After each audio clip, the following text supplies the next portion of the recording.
एक होता है दोस्तों क्रय मूल्य, जिसे इंग्लिश में क्या बोलते हैं, कॉस्ट प्राइस। कॉस्ट प्राइस को हम शॉर्ट में क्या लिखेंगे, सीपी। मैथ के जब सॉल्व करेंगे क्वेश्चन तो हम वहाँ सीपी लिखेंगे, ना कि क्रय मूल्य लिखेंगे। क्रय मूल्य दोस्तों हम लिखेंगे तो बहुत बड़ा हो जाएगा और टाइम लगेगा। मैथ के क्वेश्चन को जितना जल्दी करेंगे उतना टाइम बचत होगा और उतनी आपके लिए अच्छा रहेगा। तो कॉस्ट प्राइस क्रय मूल्य यानी कि क्या होता है, किसी वस्तु को जिस मूल्य पे खरीदा जाता है उसे हम क्या कहते हैं, क्रय मूल्य कहते हैं। एक होता है दोस्तों विक्रय मूल्य यानी कि सेलिंग प्राइस, उसे हम क्या लिखते हैं, एसपी लिखते हैं।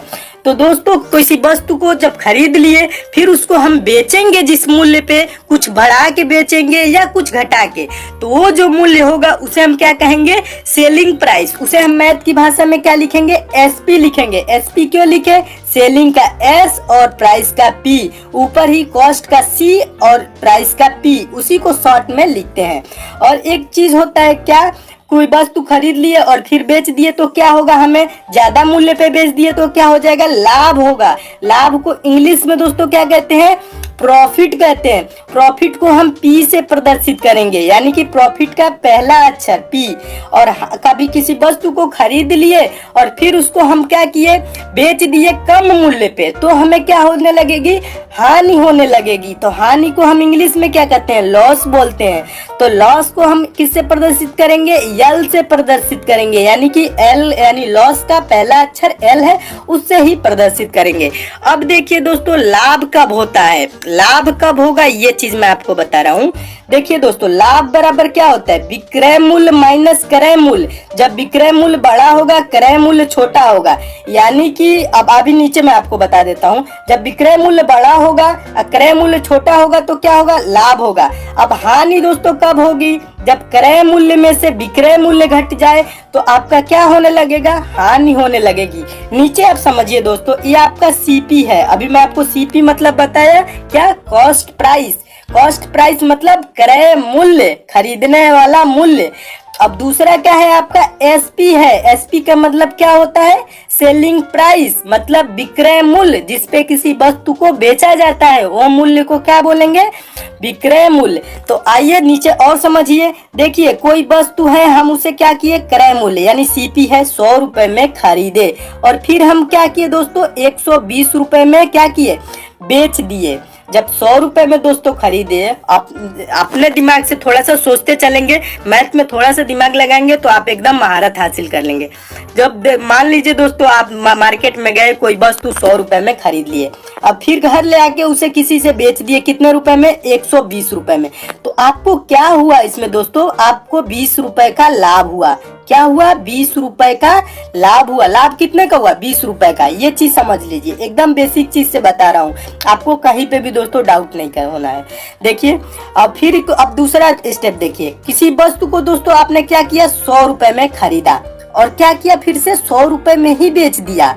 100 रुपए में खरीदा, मार्केट से लाए, 100 रुपए में ही बेच दिए, तो इसमें आपको क्या हुआ, 0 रुपए, यानी कि न लाभ हुआ न हानि हुई। आपने 100 रुपए में खरीदा और 100 रुपए में बेच दिया। नेक्स्ट दोस्तों देखिए, आपने किसी वस्तु को 100 रुपए में खरीदा, मार्केट से आप कोई वस्तु 100 रुपए में खरीद के लाए, फिर क्या किया, आपने उसे 80 रुपए में बेच दिया। बताइए आपको क्या होगा, लाभ होगा कि हानि होगी, आपको हानि होगी। कितने रुपए की, 20 रुपए की। 20 रुपए की हानि होगी क्योंकि आपने 100 रुपए की वस्तु खरीदा था और 80 रुपए में बेच दिया, तो आपको क्या होने लगा, वहाँ पे हानि होने लगी 20 रुपए की। ये चीज समझ गए, ये लाभ हानि समझ गए। तो अब नीचे देखिए दोस्तों, आपको अगर दोस्तों लाभ प्रतिशत निकालना होता है, इसमें दोस्तों कभी कभी इतना आसान नहीं देता है कि आपने 500 रुपए की वस्तु खरीद के लाए, 600 रुपए में बेच दिए, तो आपको कितने रुपए का लाभ हुआ, तो 100 रुपए का लाभ हुआ। इतना आसान क्वेश्चन नहीं आता है। आपको लाभ हानि के प्रश्नों को प्रतिशत में निकालना होता है, तो प्रतिशत में कैसे निकालेंगे उसको मैं आपको समझा रहा हूँ। अगर जो दोस्तों आपको लाभ प्रतिशत निकालना हो तो उसके लिए फार्मूला होता है, छोटा सा होता है, बेसिक होता है, इसको मैं समझा रहा हूँ। जब लाभ निकालना है तो हम लिखेंगे लाभ बटा क्रय मूल्य गुणे 100%। इसे आप लिखेंगे लाभ प्रतिशत बराबर क्या होता है, लाभ बटा क्रय मूल्य गुणे 100%। उसी को हम ऐसे कैसे मैथ की भाषा में शॉर्ट में कैसे लिखेंगे, P%, यानी कि प्रॉफिट परसेंट बराबर प्रॉफिट अपॉन सीपी यानी कि क्रय मूल्य, यानी कि लाभ बटा क्रय मूल्य और गुणे 100%, ये चीज हो जाएगा। ठीक है, अब नेक्स्ट देखिए दोस्तों, अगर जो हमें हानि निकालना हो, हानि प्रतिशत बराबर क्या होगा, हानि बटा क्रय मूल्य गुणे 100%। दोस्तों दोनों केसेस में, लाभ एवं हानि दोनों में क्रय मूल्य जो होगा वो नीचे होगा। क्या होगा, क्रय मूल्य क्या होगा, नीचे होगा। अब इसमें लाभ निकालना है तो लाभ को हम ऊपर लिख देंगे और उसके बाद से बटा नीचे क्रय मूल्य और गुणे 100% लिख लेना है। अब हानि में क्या करना है, हानि को हम क्या करेंगे, ऊपर लिख देंगे और बटा नीचे क्या लिख देंगे, क्रय मूल्य लिख देंगे और गुणे 100%। अब इसको शॉर्ट में आप कैसे लिखेंगे, देखिए लॉस परसेंट बराबर L अपॉन CP इंटू 100%, यानी कि लॉस बटा कॉस्ट प्राइस इंटू 100%। आप इंग्लिश हिंदी दोनों मीडियम में आपको बता दूंगा, आपको किसी भी प्रकार से दिक्कत नहीं होगी।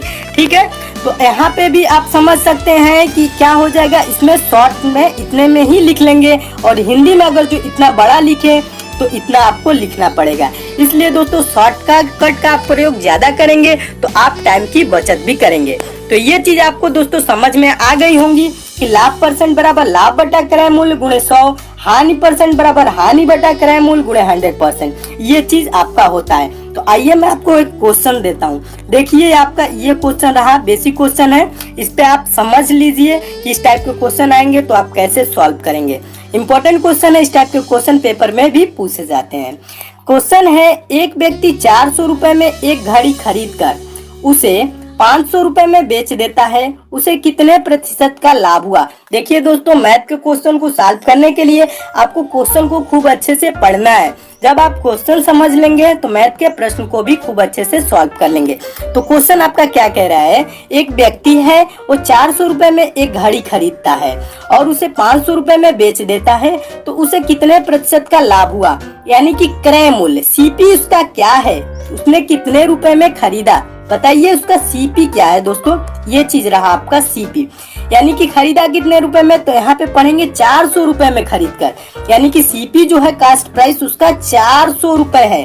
और फिर उसका विक्रय मूल्य मतलब बेचा एसपी, तो क्या करता है, खरीद कर उसे 500 रुपए में बेच देता है, तो विक्रय मूल्य एसपी कितना हो जाएगा आपका 500 रुपए।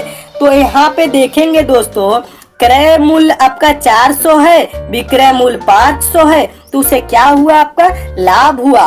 तो लाभ यानी कि प्रॉफिट कितने का हुआ, 100 रुपए का हुआ। प्रॉफिट कितने का हुआ दोस्तों, आप बताइए, 100 रुपए का हुआ। किसी वस्तु को 400 रुपए में खरीदे, 500 रुपए में बेच दिए, तो लाभ कितने का हो गया, 100 रुपए का हो गया। ठीक है, अब देखिए आगे, अब हमें निकालना क्या है, क्वेश्चन में पूछ रहा है कि कितने प्रतिशत का लाभ हुआ, प्रतिशत लाभ, हमें ये नहीं पूछ रहा था कितना लाभ हुआ, कितना लाभ हुआ पूछता तो 100 रुपए, लेकिन पूछ रहा है कितने प्रतिशत का लाभ हुआ।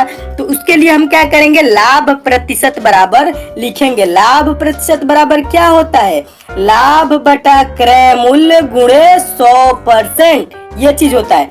तो लाभ कितने का हुआ था, 100 रुपए का हुआ था, और कितने रुपए क्रय मूल्य यानी कि कॉस्ट प्राइस उसकी क्या थी, वस्तु को 400 रुपए में खरीदा था, बटा 400 गुणे 100%। इसको आप सॉल्व करेंगे तो क्या आ जाएगा, कैसे इसको आप सॉल्व करते हैं बताते हैं दोस्तों। ये जो 100% है इसका गुणा ऊपर वाले में होता है, न कि नीचे वाले में, नीचे वाले में नहीं होता है। 100% का गुणा कहाँ होता है, ऊपर वाले, यानी कि दोस्तों इसका भी बटा इसका बटा क्या है, मैं बता देता हूँ, इसका भी बटा 1 है। तो आप क्या करेंगे, इसको कैसे सॉल्व करेंगे, देखिए इसको ये जीरो से ये जीरो आपका कैंसिल हो गया। अब बचा 4 से 100 कितने बार में कटेगा, 25 बार में। तो 25% का क्या आ गया, लाभ आ गया। लाभ परसेंट बराबर 25% का उसे लाभ हुआ, जबकि कोई व्यक्ति किसी वस्तु को 400 रुपए में खरीद कर 500 रुपए में बेच दिया। ये दोस्तों बेसिक चीज रहा। इस टाइप के क्वेश्चन आएंगे तो आप सॉल्व कर लेंगे। यहाँ पे दोस्तों क्वेश्चन में आपको क्या बता रहा हूँ, यहाँ पे क्वेश्चन में ज्यादा कुछ नहीं बदलेगा। यहाँ पे जो संख्याएं दी हुई है रुपए दिया हुआ है यही चीज बदलेगा और बाकी चीजें वही रहेंगी। घड़ी की जगह दोस्तों रेडियो हो सकता है, टीवी हो सकता है, फ्रिज हो सकता है, कूलर हो सकता है, कोई वस्तु हो सकती है। तो आपको फार्मूला में बस यही प्रयोग करना है, लाभ प्रतिशत बराबर निकालना है। तो लाभ बटा क्रय मूल्य गुणे 100। अब नेक्स्ट दोस्तों क्वेश्चन देख लीजिए, अगला भी प्रश्न इजी है, इसे भी समझते चलिए। एकदम बेसिक से बताऊंगा दोस्तों, आपको हर वो टॉप क्वेश्चन भी सॉल्व कराऊंगा जो पेपर में पूछे जाते हैं। देखिए दूसरा दोस्तों क्वेश्चन आपका है, क्वेश्चन पढ़िए क्या कह रहे हैं। एक व्यक्ति 500 रुपए में एक मोबाइल खरीदकर उसे 400 रुपए में बेच देता है, उसे कितने प्रतिशत की हानि हुई। क्वेश्चन दोस्तों क्या कह रहा है कि कोई व्यक्ति है 500 रुपए में एक मोबाइल खरीदा और 400 रुपए में बेच दिया, तो उसे कितने प्रतिशत की हानि हुई। बताइए, उसे हानि ही न होगा क्योंकि 500 रुपए में खरीदा है और 400 रुपए में यानी कि कम मूल्य पे बेच दिया है। तो दोस्तों इसका क्रय मूल्य क्या है, सीपी कॉस्ट प्राइस, इसका क्रय मूल्य क्या है, कितने रुपए में खरीदा 500 रुपए, तो उसी को हम यहाँ लिख दिए 500 रुपए। विक्रय मूल्य क्या है दोस्तों, एसपी सेलिंग प्राइस क्या है उसका, 400 रुपए में तो बेचा है तो उसे हम क्या कहेंगे, सेलिंग प्राइस एसपी। तो इसे क्या लिखेंगे, 400 रुपए। अब इसे क्या हो रही है दोस्तों, 500 रुपए में खरीदा, 400 रुपए में बेच दिया, तो यहाँ पे क्या हो गई, 100 रुपए की हानि हो गई। तो हानि यहाँ लिख लेंगे, हानि बराबर कितने रुपए की हो गई, 100 रुपए की आपकी हानि हो गई। अब हमें क्या दोस्तों निकालना है, हानि प्रतिशत निकालना है। क्वेश्चन में आप ऊपर पढ़ेंगे तो यहाँ लिखा हुआ है उसे कितने प्रतिशत की हानि हुई, प्रतिशत की हानि। अगर जो पूछता कितने रुपए की हानि हुई तो 100 रुपए की हानि हुई, लेकिन पूछ क्या रहा है कितने प्रतिशत की हानि हुई। तो हानि प्रतिशत निकालने के लिए मैं आपको बता चुका हूं कैसे हानि प्रतिशत निकालेंगे। देखिए आप हानि प्रतिशत बराबर लिख लेंगे हानि बटा क्रय मूल्य गुणे 100%। तो आपका क्या हो जाएगा, हानि कितना है, हानि की जगह हम लिखेंगे हानि यहाँ आपका 100 रुपए है, तो 100 बटा आपका क्या है, क्रय मूल्य क्या है, क्रय मूल्य ऊपर वाला है 500 रुपए, यानी कि 500 रुपए में खरीदा था, तो 100 बटा 500 और गुणे 100%, परसेंट निकालने के लिए क्या करेंगे 100%। ठीक है, फिर अब आप इसको क्या करेंगे, आप इसको सॉल्व कर लेंगे। कैसे करेंगे अभी मैं आपको बताया, ये जो 100% है ये ऊपर वाले में गुणा होता है। तो आप क्या करेंगे, डायरेक्ट इसको 0 से 0 कैंसिल करेंगे, 2 0 नीचे है 2 0 ऊपर, ये चीज कैंसिल हो गए। अब 100 है और नीचे 5 है, 5 से जब भाग करेंगे 100 में तो कितने बार में जाएगा, 5 दूना का 10, 0, 20 25 100, 20 बार में चला जाएगा। तो 20% आपका क्या हो जाएगा, हानि हो जाएगा। हानि परसेंट बराबर 20%, यही आपका आंसर आ जाएगा। हानि भी आप आसानी से निकाल सकते हैं। हानि कब निकालेंगे, जब दोस्तों क्रय मूल्य ज्यादा हो और विक्रय मूल्य कम हो, तो क्या हो जाएगी, हानि होने लगेगी। ठीक है, नेक्स्ट दोस्तों क्वेश्चन देखिए, अगला क्वेश्चन है मोस्ट इंपॉर्टेंट क्वेश्चन है, बार बार ये पेपर में प्रश्न पूछा जाता है। आप इस टाइप के प्रश्नों को कैसे सॉल्व करेंगे ये भी मैं आपको बता देता हूँ। देखिए दोस्तों तीसरा प्रश्न है, क्वेश्चन को खूब अच्छे से पढ़िए। कोई व्यक्ति 10 रुपए में 11 संतरा खरीद कर 11 रुपए में 10 संतरा बेच देता है। क्या करता है, 10 रुपए में 11 संतरा खरीदता है और 11 रुपए में 10 संतरा बेचता है। ज्ञात कीजिए उसे पूरे व्यापार में कितने प्रतिशत का लाभ अथवा हानि होगी। तो इससे कैसे सॉल्व करेंगे आइए बताता हूँ। देखिए पहले दोस्तों इसमें लिखना कैसे होता है ये चीज मैं बता देता हूँ। आप लिखने का बस इसमें तरीका समझ लेंगे तो आप क्वेश्चन को खूब अच्छे से सॉल्व कर लेंगे। लिखना क्या होता है, देखिए पहले हम यहाँ क्या लिखेंगे, वस्तु लिखेंगे। क्या चीज लिखेंगे, वस्तु, और यहाँ क्या लिखेंगे, मूल्य। वस्तु लिखेंगे और मूल्य लिखेंगे। और यहाँ पे क्या दिया हुआ है, 10 रुपए में 11 संतरा दिया हुआ है। क्या करता है, क्रय करता है यानी कि खरीदता है। तो क्रय मूल्य को हम क्या करेंगे, पहले ऊपर लिखेंगे। ऊपर वाले लाइन में क्या लिखेंगे, ये चीज आपका क्या होगा, क्रय मूल्य वाला होगा। ठीक है, तो आप समझिए क्या करता है, 10 रुपए में 11 संतरा खरीदता है। तो यहाँ दोस्तों आपको दिया हुआ है वस्तु और मूल्य। तो मूल्य क्या है, 10 रुपए है, अब वस्तु क्या है, 11 संतरा है। संतरा की जगह आम दे सकता है, वस्तु कोई भी दे सकता है, टेबल दे सकता है, कुर्सी दे सकता है, रेडियो दे सकता है, कुछ भी दे सकता है। क्वेश्चन की फॉर्मेट दोस्तों यही रहेगी, आपको टेंशन लेना नहीं है, बस आपको यहाँ समझना है तो यहाँ वस्तु हो जाएगा और यहाँ मूल्य हो जाएगा। तो वस्तु के नीचे कितना संतरा खरीदा है दोस्तों? 11 संतरा, तो 11 लिख देंगे यहाँ पे। और मूल्य क्या है? 10 रुपए है, तो 10 रुपए यहाँ लिख देंगे। ये चीज समझ गए? यानी कि ये क्या किया? क्रय किया। ये चीज क्रय दर। नीचे क्या लिखेंगे? नीचे वाले लाइन में विक्रय दर, बेचता कैसे है? देखिए 11 रुपए में 10 संतरा बेचता है, तो 11 रुपए में 10 संतरा बेचता है। तो वस्तु क्या है यहाँ पे? आप समझिए, यहाँ पे जो आपका क्वेश्चन कह रहा है ये वस्तु है। तो वस्तु कितना है? 10 संतरा। कितने रुपए में? यहाँ पे 10 लिख देंगे। और कितने रुपए में? 11 रुपए में। तो 11 को कहाँ लिखेंगे? यहाँ लिखेंगे, मूल्य के नीचे लिखेंगे। ठीक है, बस आपको कुछ नहीं करना रहता है। अगर जो इस टाइप से दे क्वेश्चन को, तो आप सीधा क्या करेंगे? उल्टा लिख देंगे। 10 रुपए में 11 संतरा, तो 11 संतरा 10 रुपए में। और फिर बेचता क्या है? 11 रुपए में 10 संतरा, यानी कि 10 संतरा 11 रुपए में बेच देता है। तो 10 वस्तु 11 रुपए में बेच देता है। ये चीज आपको बस लिखना है। लिखना आप समझ गए होंगे। कभी भी दोस्तों क्या करेंगे? क्रय मूल्य को यानी कि क्रय दर को ऊपर लिखेंगे, विक्रय मूल्य जो होता है यानी विक्रय दर, उसको हम नीचे लिखेंगे और प्रश्न को अच्छे से सॉल्व करेंगे। अब देखते हैं दोस्तों, आपको मैं बताता हूँ प्रश्न को। देखिए कैसे सेकंडों में सॉल्व करते हैं। इसमें अब आपको कुछ नहीं करना है, आपको तिर्यक गुणा करना है। तिर्यक गुणा मतलब क्रॉस मल्टीप्लाई, ऐसे करना है, ऐसे करना है। ठीक है, तो पहले क्या है? आप ये चीज यहां से उठाएंगे, 11 गुणे 11, इसे लिख लेंगे 11 गुणे 11। फिर दोस्तों आप क्वेश्चन कैसा हो भी हो, बीच में क्या करते हैं? माइनस का चिन्ह लगाते हैं। यहाँ पे 11 गुणे 11 ये चीज कर लेंगे, ये चीज 11 गुणे 11, बीच में आपका माइनस का चिन्ह। और फिर हम क्या करेंगे? ये 10 गुणे 10, इसे कर लेंगे 10 गुणे 10। और फिर बटा में दोस्तों हम क्या लिखते हैं? यही चीज लिखते हैं। जो ये 10 गुणे 10 लिखे हैं, वैसी चीज को हम बटा में भी नीचे लिख देते हैं और गुणे 100% कर देते हैं। आपका क्वेश्चन सॉल्व हो जाता है। कैसे? देखिए सेकंडों में मैं आपको बता रहा हूँ। देखिए, जब 11 गुणे 11 ये चीज आपका पहले करना है, ये चीज यहां से स्टार्ट करेंगे। 11 गुणे 11 माइनस 10 गुणे 10। फिर उसके बाद से बटा क्या कर लेंगे? 10 गुणे 10 और गुणे 100%। फिर देखिए आपका क्वेश्चन कैसे सॉल्व होता है। 11 गुणे 11 करेंगे तो 121 आ जाएगा, और माइनस को चिन्ह है तो माइनस लिख देंगे। और फिर 10 गुणे 10 करेंगे तो 10 दहा में 100 हो जाएगा। और फिर बटा 10 गुणे 10 है तो 10 दहा में 100, ये भी चीज हो गई। तो आप अब इसको कैसे सॉल्व करेंगे? आसान भाषा में मैं आपको बता रहा हूँ। ये 100 है तो ये भी 100 है। 100 से 100 आपका क्या होगा? कैंसिल हो जाएगा। और 121 में से आप 100 घटाएंगे तो कितना बचेगा? 121 में से आप 100 घटा देंगे तो कितना बचेगा? 21% बच जाएगा। 21%, यानी कि इसके 21 के आगे क्या चिन्ह आ रहा है दोस्तों? प्लस का चिन्ह आ रहा है। 21 के आगे क्या आ रहा है?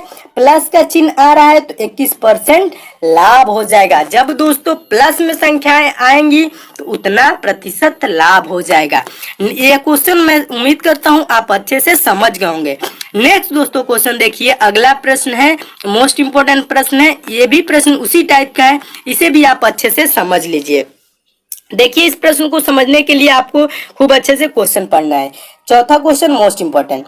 देखिए, एक दुकानदार कुछ अमरूद 15 रुपए में 6 अमरूद की दर से खरीद कर 5 रुपए में 4 अमरूद की दर से बेचता है। ज्ञात कीजिए उसे पूरे व्यापार में कितने प्रतिशत का लाभ अथवा हानि होगी। तो देखिए अब आपको क्या करना है? वैसे ही लिखना है। वस्तु है, यहाँ मूल्य है, यहाँ पे क्रय दर ऊपर है, फिर नीचे वाले लाइन में विक्रय दर। फिर अब आप क्या करेंगे? क्या करता है? कुछ अमरूद 15 रुपए में 6 अमरूद की दर से, यानी कि 6 वस्तु 15 रुपए में खरीदा। फिर उसे क्या किया? खरीद कर 5 रुपए में 4 अमरूद की दर से बेचता है, यानी कि 4 वस्तु 5 रुपए में। तो 4 वस्तु 5 रुपए में, यहाँ पे ये चीज हो गई। बस इतना कर लिया। अब आपको क्या करना है? क्रॉस मल्टीप्लाई, यानी कि तिर्यक गुणा। तो तिर्यक गुणा कैसे करेंगे? 6 गुणे 5 कर देंगे और फिर 15 गुणे 4 कर देंगे, ऐसे करेंगे तिर्यक गुणा। तो 6 गुणे 5 ये चीज करेंगे, तो 6 × 5 लिख लेंगे, 6 × 5। फिर बीच में क्या करना है आपको बताया हूँ, माइनस ही रखना है। फिर 15 × 4 करना है, तो 15 × 4 कर देंगे। और बटा में क्या लिखना है, अभी मैं आपको बताया, ये जो चीज आए 15 × 4 ये वाला, इसको ही बराबर बटा में लिखना है, यानी कि नीचे 15 × 4। और फिर क्या करना है, प्रतिशत निकालना है, तो गुणे 100%। बस अब आपका क्वेश्चन कैसे सॉल्व होगा, अब देखिए मैं आपको बता रहा हूँ। देखिए अब इसको क्वेश्चन को थोड़ा सा ऊपर करता हूँ, आप आगे देखेंगे तो क्या आएगा, यहाँ पे 6 × 5 किए, फिर 15 × 4 किए, फिर 15 बटा में 15 × 4 गुणे 100%। तो आप इसको जब गुणा करेंगे तो क्या आएगा, 6×5 = 30 हो जाएगा। और माइनस 15 × 4 करेंगे तो 15×4 = 60 हो जाएगा। और बटा में क्या है, 15 × 4, तो ये भी बटा में 60 हो जाएगा और गुणे 100% हो जाएगा। अब जब दोस्तों इसको आप सॉल्व करेंगे तो कैसे सॉल्व करेंगे, 30 में से आप 60 को घटाएंगे तो क्या होगा, -30 हो जाएगा, यानी कि -30। और बटा में नीचे 60 है तो 60 लिख देंगे और गुणे 100 लिख देंगे। और फिर जब इसको आप सॉल्व करेंगे तो 30 दूना का 60, माइनस में वैल्यू है, और 2 से 100 कटाएंगे तो 50, यानी कि -50। तो -50 जो आ गया, यानी कि -50%। ये जो माइनस दोस्तों इसके सामने जो वैल्यू आई, ये क्या दर्शाती है, हानि दर्शाती है। तो हानि कितने परसेंट की हो जाएगी, अगर जो व्यापार में इस टाइप से व्यापार करे तो 50% की हानि हो जाएगी। क्वेश्चन को आप अच्छे से समझ गए होंगे, मैं उम्मीद करता हूँ। आपको कैसे सॉल्व करना है ये सब सारे